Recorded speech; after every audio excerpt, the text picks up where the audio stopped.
want to use this opportunity to advise the lawyers of Mazi Nnamdi Kanu. This thing is becoming a child's play.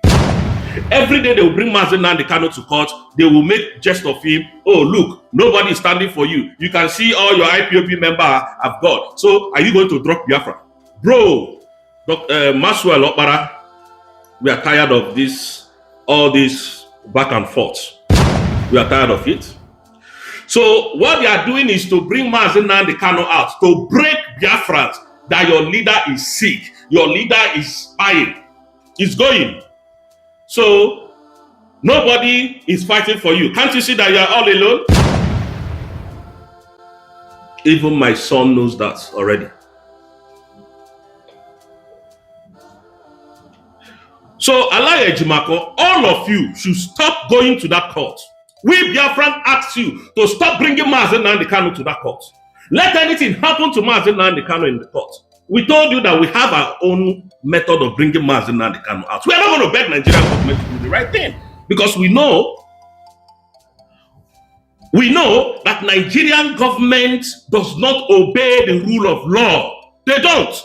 The only rule of law that the Nigerian government obeys is bullet and gun, and that is it. And that is why they took away Simon Ekpa and Joko. The other day, I saw Benjamin Omadubu ranting, sitting in his parlor, I don't know where he was seated, telling the world that Simon is not an IPOB member. Can you see how illiterate-minded you are? Benjamin Omadubu. You are saying Mazi Simon Ekpa is not an IPOB member. Can you see that you are an illiterate? You don't even have brain to think for yourself. What is the meaning of IPOB? The indigenous people of Biafra. So Simon Ekpa is a Yoruba man fighting an Igbo man. Or Simon Ekpa is a Finland citizen, and then he was born in Finland. He's not an Igbo man, and is fighting the indigenous people of Biafra. Is that what you're saying? Can you see how, you know this thing that Simon used to say, Normandic? That is who these people are. They don't have brain to think for themselves.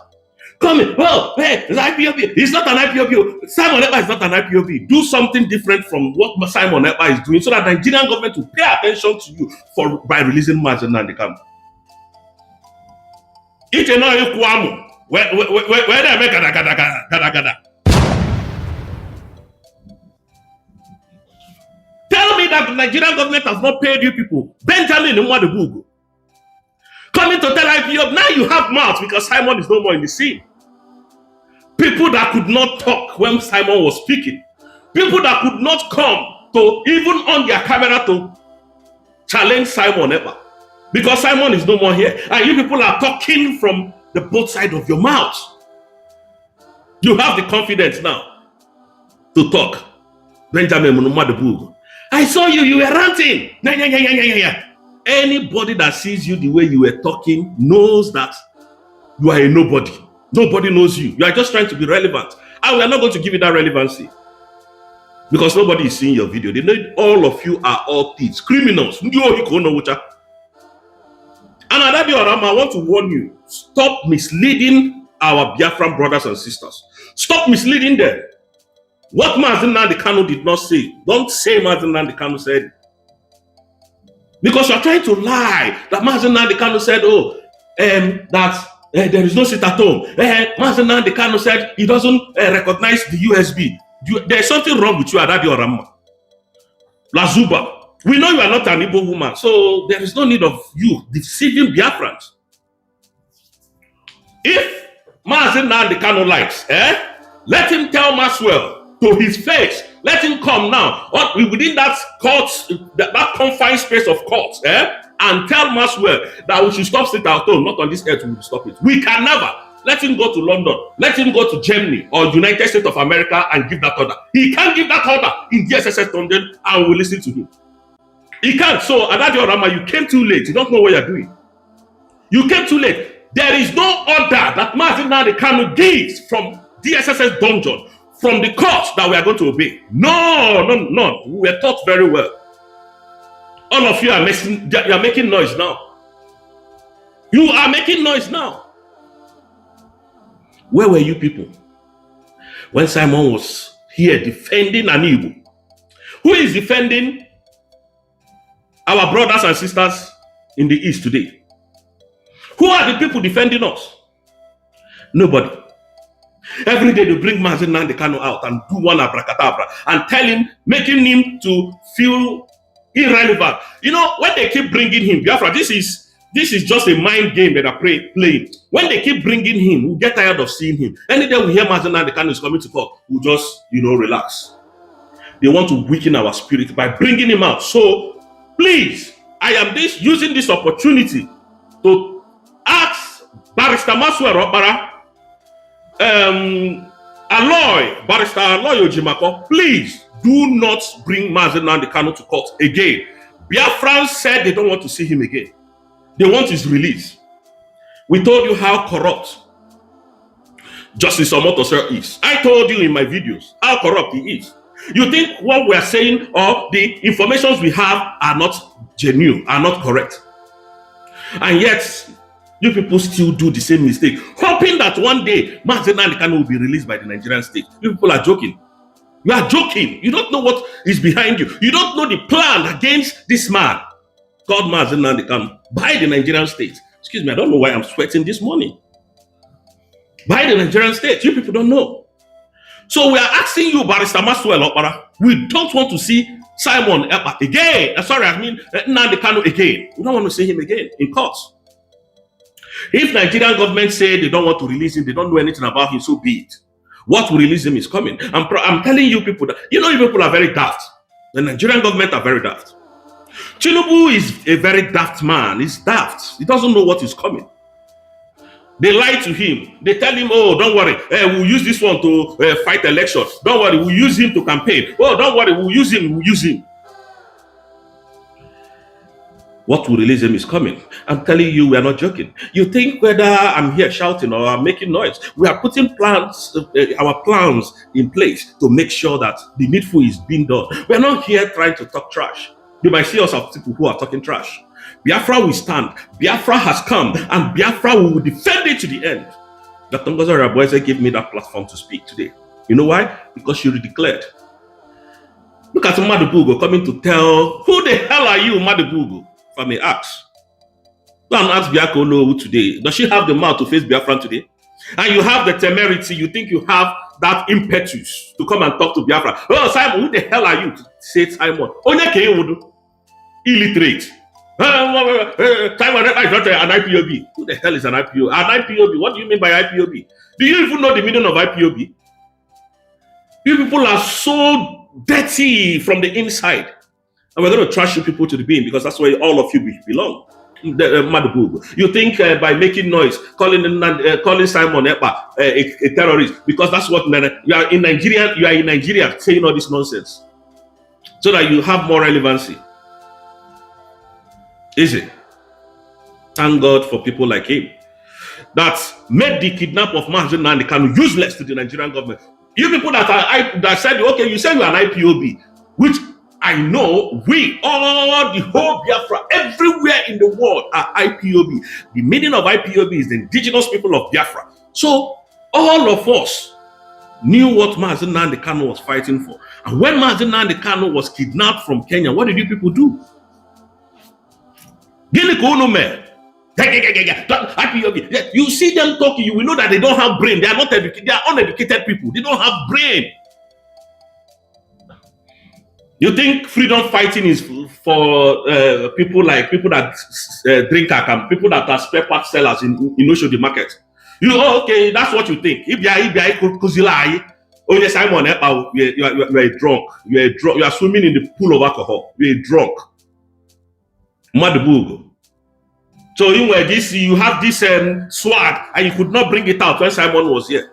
Who the hell were you guys? You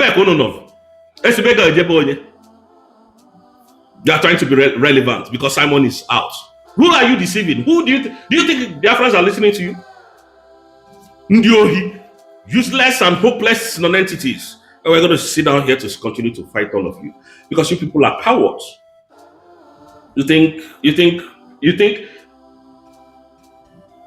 Biafrans are fools like you? You are paid by the Nigerian state to come and tell us that Simon, so that they will make rubbish, they will make mess of the redeclaration documents that Dr. Ngozi Araboeze has secured. If you leave, Oh, you think we don't know? You people think we don't know that you are being paid by the Nigerian government? You know one thing about this Nigerian government I love so much? You know one thing about them? They know they hear until the last moment.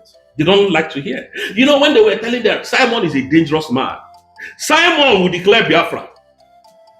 They didn't see it coming. Yeah, they said that boy in Finland. That's leave him. Where do you pass it? He doesn't. He's a nobody. Just leave him. Leave Simon. He's a nobody. Nobody knows him. Until they started seeing the move of the declaration. That is when they started running up and down. Last moment.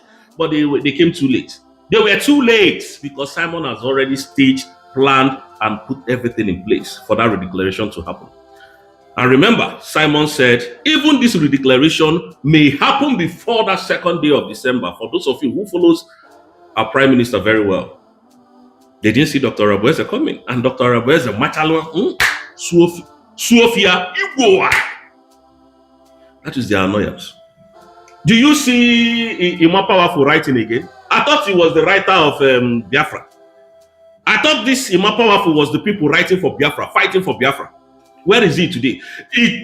Can you see how they shamelessly bow their head in shame today? Because when Mazi Nnamdi Kanu came out in court, you guys saw how it's swollen, how, millipedic he's moving because this guy is sick. None of them can stop because do you see Imapawafu writing again? Imapawafu has written that they won the Nigerian government without any action. Without any action. These are the people, these are the Efulefu we will be listening to.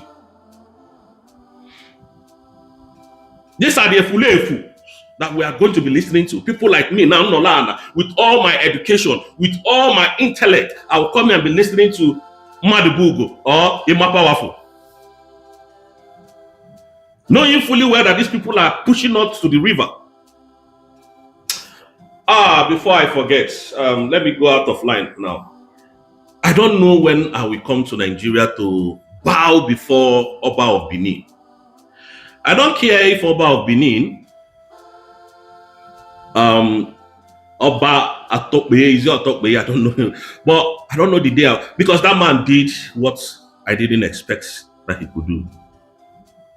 You know this drug lord's daughter, Tinubu?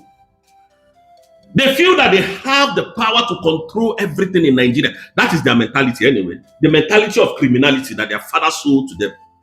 Went to Benin. All of you have heard the story, so I'm not just saying it so that people... And the Oba of Benin to crown Iyaloja, thinking the power belongs to them.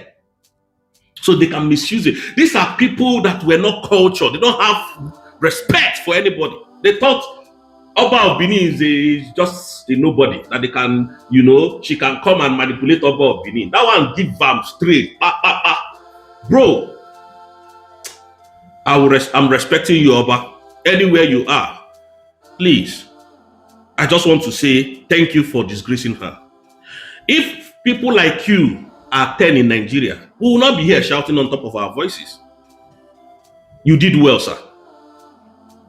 I don't care if you are a Biafran, I know you are a Biafran, but I don't care if you are supporting Biafran, sir. But for this one that you did, Oba, I'll bow before you. I don't bow before no man. I'll bow before you today. I thank you. They think they have this monopoly of, what they say is what will happen. Look at Tinubu's daughter, Sheyi Tinubu, going to meet with a terrorist negotiator.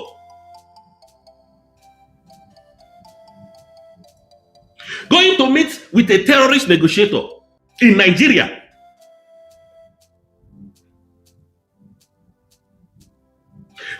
Nobody says anything about it. Everybody is fine with it. If it was Nnamdi Kanu that was sitting with Gumi, the way Tinubu's son sat with Gumi, I don't know what they were negotiating. The world would have heard it, that Igbos are all terrorists. But nobody is saying it because his father claims these are the people that should be called self-acclaimed presidents. Because nobody voted for him. No Nigeria voted for Tinubu. Tinubu was randomly rejected in the whole Nigeria. He forced himself on you people, and that's why he cannot do anything, because he didn't win the seat. Tinubu's son, Sheyi Tinubu, is on the internet space. Maybe I'll put this thing on my, you see it. That Oba did well. You did well. Thank you very much, sir, for disgracing people like that. They think they have this, I don't know, when they have money, the thing enters their brain. Come to this country where I live, you will see billionaires driving bicycle. You will see multi-billionaires walking on the street with their dog. Nobody. Yes, they don't carry their shoulder up. If you tell them, oh, your dog looks nice, they'll say, oh, really? That's it. Oh, I just got it yesterday or some days ago, and you know, the mother, they just start telling you a story. Big man. Criminals. That is the country that Alexander Stubb went into bilateral agreement with. A man that has so many criminal records in America. Criminal records, plenty in America. Tinubu cannot, I keep telling you this thing, I'm not just singing it like a dumb, I'm saying it because he cannot try it. Tinubu cannot go to America today because of his criminal records. This is a man that sold drugs in America. And some people are comparing him with Pablo Escobar. Do you know that when I went to understudy how Pablo got unalived and what happened, I felt that America went too far by unaliving Pablo Escobar. They would have done what they would have arrested him and jailed him the way they jailed El Chapo. You know that Pablo Escobar, when he made all his money, people in his country, the poor people were being helped. He was building churches. He was, in fact, at a time, go and Google these things I'm telling you, he helped his country to come out of poverty. That's Pablo Escobar. So it was just like the Robin Hood. He will rob from the rich. He will sell his white powder. They bring the money and then use it to help the community. That his boys used to go and share money to the needy, to the poor, people that cannot cook, people that cannot afford. So Pablo Escobar was really doing good. Where government is lacking, yeah, where there is default from government, he will go there and fix it. Yeah, I'm telling you the truth. They shouldn't have unalived him. He was a good guy. So anybody that knows who Tinubu is, you should stop comparing him with Pablo Escobar. Stop. Tinubu is a drug lord, a criminal. That's why he could release Al-Bakari that carried drug, because he knows that they are in the same category. People that carried such this thing, they are given 20, 15 years imprisonment. This one did not serve any sentence. They left him to go. That is a man that Alexander Stubb went into. Alexander Stubb, your country, you see, what you did to Biafrans, we will never forget it in a million years to come. You know, let me tell you people a short story before I round off. In this country, if you commit a crime, police arrest you, and then they collect your thumbprint, you cannot work in any civil organization again. You can never work in any corporate organization in this country. Maybe you punch someone, they will tag it as you are violent, so you can't work in any organization. That is, you can always drive truck, you can work in the construction industry, you can work as a cleaner, you can work, you know, a low profile places, that is where you're going to be working. You're going to be making your money, no doubt about that, but you're not going to work, you're not going to, the kind of job you're looking for, they're not going to give it to you. That is the man that Alexander Stubb knows all these things. He connived with him and jailed our prime minister because of our own mineral resources, which we are not going to get, because of your own mineral resources. And I ask you, Alexander Stubb, anybody that have criminal record in your country, do you allow that person to come close to you? Why do you people feel that we blacks are stupid in the head? That you know better than we do? But today, that whole thing that you people did in secret is now coming out. It's now coming out. The game changer for Biafrans in this whole game, in this whole matter, was that appeal. Was that appeal. And when they heard that we were going to the higher court to contest the shenanigans that they did in their charade courts, they started attacking us. If you go to court, we increase someone else's jail time. And we are watching them. We knew that they're going to make mistakes. But now they started realizing what we are telling them. That you cannot serve Nigeria and remain the same. Alexander Stubb knows now, because we are hitting them back to back. We're not going to. Most of you think we are here talking nonsense. Why didn't Alexander Stubb say, okay, the people, if they truly knew or know that they were fighting corruption, the people that filed this case, all of them should gather themselves and come to Finland to defend it. Why didn't he say that? They gave him people, they brought people, and then they jailed prime minister. Our own people, though, it's not that it's Nigeria. It is not Hausa or Yoruba that came to stand for Nigeria. It is the same Igbo. The same tribe that you ascribed as a terrorist organization are the same people that stood, that came to stand for Nigerian government. Why that? Because you know that they pay them. Have you seen the game that they're using us to play? You're so dumb in the head.